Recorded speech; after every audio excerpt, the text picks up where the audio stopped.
I'm Ricky Mast. And I'm Liam Conley. Today we're going to be talking about the movie Critters. Critters. Oh, we do love Critters, but maybe not so much you. Yeah. I don't know. It just seemed it's so much of an unexpected movie. Every scene. You think one thing's going to happen, and another happens. Yeah, it's very heavily influenced, like, visually by Star Wars, which 100%. Is shocking for a horror movie. Ish. Especially that opening. Yeah.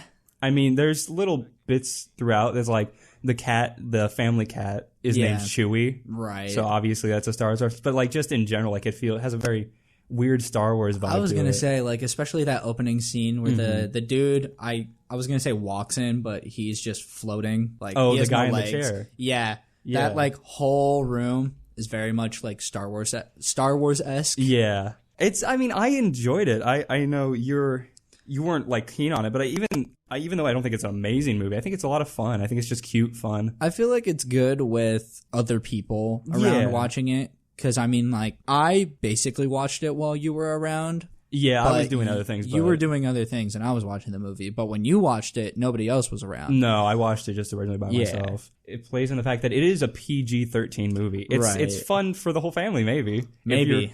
I mean, even though it is PG-13, they get away with a lot of stuff that I was expecting. 100%. There is still, as a horror movie, there's still blood and some gore. Yeah. There is some cursing, language. But it is just, I think you could show this to your kids if you really wanted. Yeah. What did you think about the family? The family that don't even give me. All right, I'm about to go on a rant. All right. Brad. That's his name. The kid. The kid's the son is Brad. He should not be doing all that for his age. He's like what, 12? He's like 12, 13 maybe. First of all, he would be charged with so many crimes. Would he? Having an explosive in his pocket.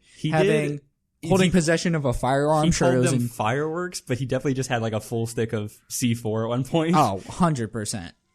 Like he was like when that part of him trying to sneak out of the house to go mess with April and Steve. April being the daughter and Steve being her boyfriend. Yeah. Yeah. He put that firework in quotations in his pocket, and he was planning on doing something much more than just causing a disturbance. He probably was going to kill Stevie. Well, and throughout the whole movie, he's saving the rest of the family. He's doing way more work than anybody else. Well, talk about a character development. I guess. He went from wanting to just cause trouble and skipping out on school. Yeah, to look at him now. He's saving the whole family, 3 times? Yeah. I was actually terrified of the dad. I think he was the scariest part of the movie. I'm going to read you a line that he said. Okay. He said, "If you miss that bus, I'm going to skin you and hang your bones out to dry." He said that to Brad. That is within the first 30 minutes. Nice. Nothing the critters do is as terrifying as the dad. No, not even. They are really just little fur balls. They are. What, like roaming around? Speaking of that, they are balls, right? They are like little fur balls. Yeah. Something that upsets me is the fact that the dad is in a bowling league. In the whole movie, he's wearing a bowling shirt, and not once does he bowl a critter. Yeah, that's a missed opportunity. That is a huge missed opportunity. I feel like in the part where, right before he gets injured, like if they saw for the first time, if they saw one inside of that house and he was like, "Oh, we got to get it out of here," then he just bowls a perfect critter like into the wall or something. I just think, why would you set him up to be in a bowling league? For him to do nothing with it. I wonder if they had something like that set up. It got cut, maybe. Yeah, it got cut. Yeah, I didn't see anything, but it could definitely have been that. There was plenty of scenes that probably did get cut. I mean, the ending was changed. Originally, at the end of the movie, the house explodes that they're living in. And initially, the ending was just going to be the family like looking at the house and kind of just moving on their way. But then they changed it so that the house gets rebuilt like in like a reversing time sort of situation. They have this button that these space bounty hunters who are hunting the critters down gives the kid. Yeah. And he like presses it and reverses time so the house just gets fixed. Which the thing with the bounty hunters is just, it's odd. It makes sense, but it's odd. It makes sense in the context of the movie, but yeah, it's just odd because they are faceless bounty hunters who like just take all the information from the U.S. that they get on the screen. Yeah. Which one of those titles on the screen was Criminal Kills Baby or something like that. Oh. It was like you're just getting the worst information from from the internet from America, but I guess that's okay. And then they just take the faces of like one of them takes the faces of a popular icon. I don't remember what the they called him it's not a real person. Johnny Steele. Johnny Steele, that's his name. Yeah. Originally, apparently wanted Billy Idol, like actual musician Billy Idol, to be that, but he just like turned it down. Yeah. The guy who played was Johnny Steele, is what you said? Yeah. He is actually a Broadway performer, and he is the original actor for Rum Tug Tigger from Cats, the musical. No. Yes, he is. No. No. Yeah. No. We should talk about Cats on here eventually. No. We have I haven't even seen it, but we already have a very strong opinion on that. Yeah. That we won't get into today. Everybody has a strong opinion on Cats. We won't get into today, but just know. But I mean, it had a very small budget. It had a budget of about $2 million. Okay. It made $13.2 million at the box office. Okay. I think that's. I mean, it was a hit. I think there's like 5 or 6 movies. But I mean, even with that budget, I think the actual designs of everything looks great. Critters were designed by the Kyoto brothers, who were most famous for designing the Killer Clowns from Outer Space. Oh, okay. They got the design from the director. The director said, we want it to just be like sort of a fuzzball. And they played around with it, and they said they based it on the Tasmanian Devil from Looney Tunes. That makes sense. And just like Muppets in general. Yeah. The expressiveness of Muppets. That makes sense looking back on it. When there are some like close-up shots of it, and they do like emote a lot, actually. Yeah. I mean, there is a scene where Brad, he throws a firework at the critter to save his sister. April, right? April. Yeah. The critter swallows it, and then it like explodes like a cartoon explodes, and then like not explodes, expands. Yeah. Expands like a cartoon, and smoke comes out of its mouth, and then falls over like a cartoon. Kind of like withers so out it's like you can see that sort of Looney Tunes. Right, like influence. Yeah. There's plenty of like weird, gross scenes though. Like when we see the cow. There's a cow in a field. Oh, yeah. You were mentioning that to me, that sort of grossed you out. Oh, yeah, because it's like the stomach and like part of the head was just all exposed. And it's like, oh my gosh, these critters are much more than we think it to be, which I guess it was successful in that part. But I don't want to say it seems excessive, but I was just kind of taken aback. Like I said before, it was just unexpected. Yeah. And I mean, there's a scene towards the opening when the one bounty hunter is taking the face of the singer.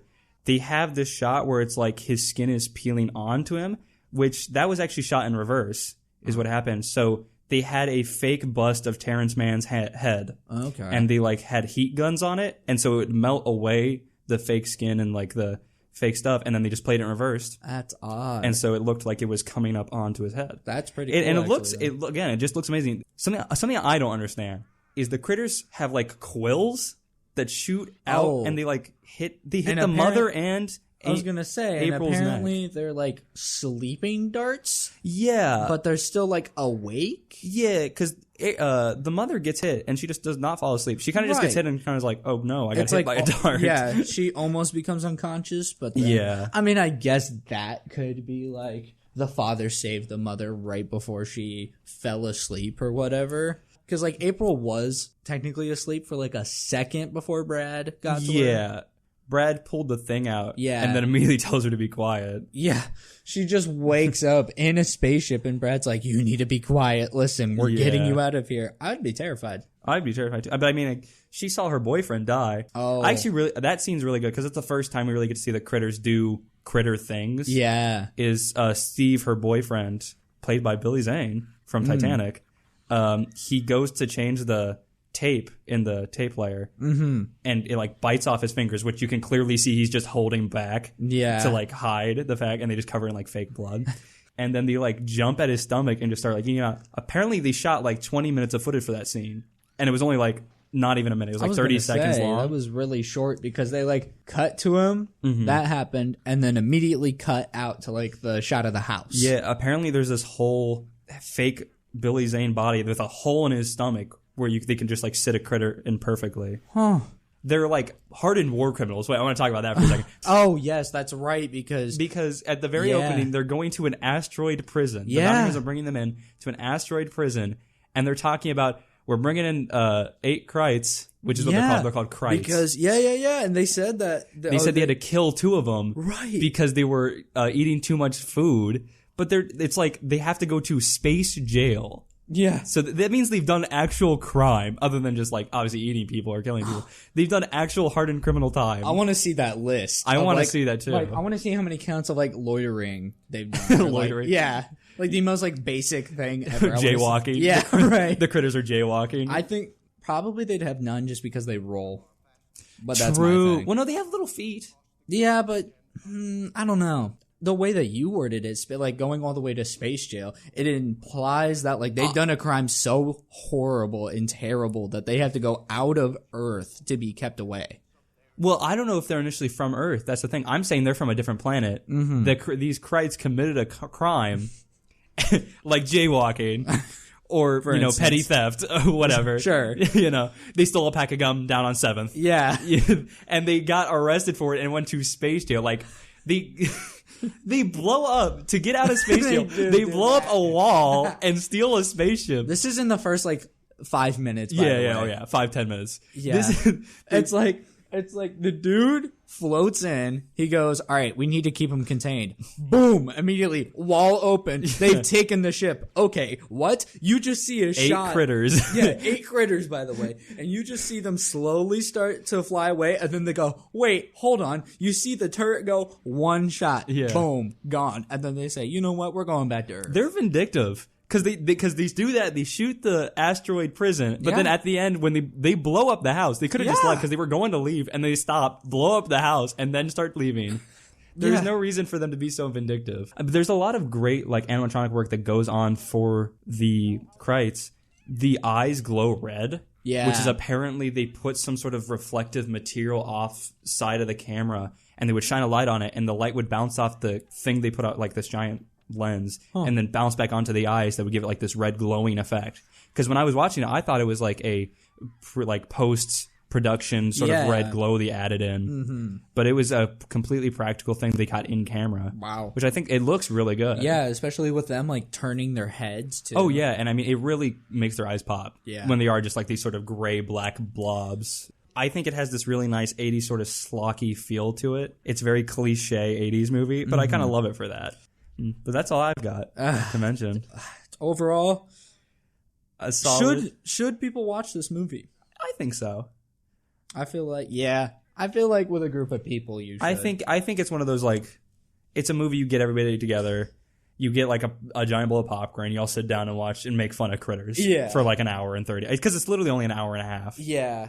So I feel like you'd have to put some other movies like around it. Yeah. No, I mean you could get a group together just to watch Critters. The other movies you put around it: Critters 2, Critters 3. Oh no! you watch the Critters marathon. You put like Critters 3 before like Critters 1, and then you just. Do you think there's a Critters prequel? Are you gonna look it up? Is there a Critters movie prequel? I sure hope so. Critters versus the Amish. Versus the Amish. Versus crazy. the Pilgrims back in 18 whatever. No, it just. I looked it up and it just shows the first 4 Critters and then the one from 2019 of Critters Attack. Well, I think that's all from us. Yeah.